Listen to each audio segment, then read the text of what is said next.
खबर कुछ यूं है कि कराची से 500 किलोमीटर के फासले पर ताल्लुका हेडक्वार्टर ढरकी से 70 किमी दूर यूनियन काउंसिल बरूथा में 4 कब्रिस्तानों का पता चला है, जिनमें लगभग 200 औरतें दफन हैं। इन कब्रिस्तानों में आम लोग और बस्ती वाले दाखिल नहीं हो सकते। यहां सिर्फ वही लोग आते हैं जो यहां किसी औरत को लाकर कत्ल करते हैं और फिर यहीं दफन कर देते हैं। इन कब्रिस्तानों की कोई चारदीवारी नहीं है और इनमें हर तरफ झाड़ियां उगी हुई हैं। आसपास के 8-10 गांव खाली हो चुके हैं, क्योंकि इन गांव वालों का कहना है कि रात में उन्हें कत्ल होने वाली औरतों की रूहें नजर आती हैं और उनके रोने की आवाजें सुनाई देती हैं। 21वीं सदी में हमारे यहाँ की बेशुमार गरीब और पिछड़ी हुई औरतों का यह मुकद्दर है। उनके अंजाम पर उदास होते हुए मुझे भोपाल की रियासत याद आती है, जहां 1 सदी से ज्यादा सिर्फ औरतों ने हुकूमत की। प्रिंसेस आबिदा सुल्तान याद आती है, जिनकी खुद नविश्त आत्मकथा उनकी मौत से कुछ दिन पहले memories of a rebel princess के नाम से आई है। भोपाल की बेगम आबिदा सुल्तान ने अगर एक बागी शहजादी की जिंदगी गुजारी तो इस बारे में हैरान नहीं होना चाहिए। फारसी, अरबी, उर्दू और अंग्रेजी उन्हें बचपन से पढ़ाई गई। लकड़ी का काम और जस्ट के बर्तन बनाना सिखाया गया। वह कमाल की निशानेबाज और घुड़सवार थीं। घुड़सवारी उन्होंने उस उम्र में सीखी जब उन्होंने चलना भी नहीं शुरू किया था। वह हॉकी और क्रिकेट खेलती, मौसीकी की शौकीन थीं, हारमोनियम बजाती और हर एडवेंचर में आगे आगे रहती।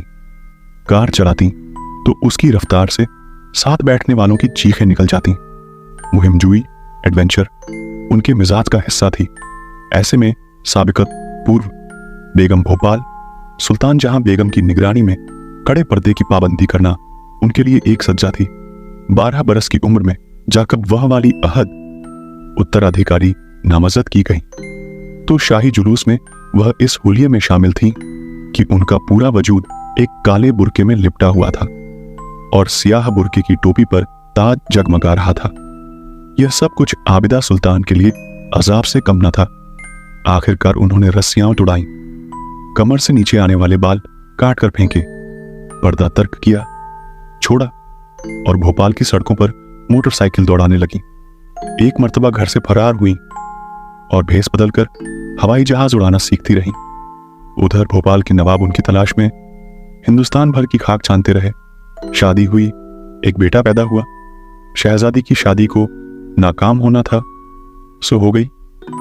प्रिंसेस आबिदा सुल्तान की खुद नविश्त हिंदुस्तानी अशराफिया खानदानी लोग की एक ऐसी औरत की कहानी है जिसने बगावत के रास्ते पर कदम रखा और अपने बाद आने वालियों के लिए नई राहें खोली। यह खुद नविश्त हमारे सामने भोपाल के महल्लात से मलीर, कराची के मज़ाफात, ग्रामीण क्षेत्र और मुल्क चीन से अमेरिका तक जिंदगी गुजारने वाली ऐसी लड़की का किस्सा है जिसने उस अहद जमाने की लड़कियों और औरतों की आंखों में ख्वाबों के जाने कितने चिराग चलाए।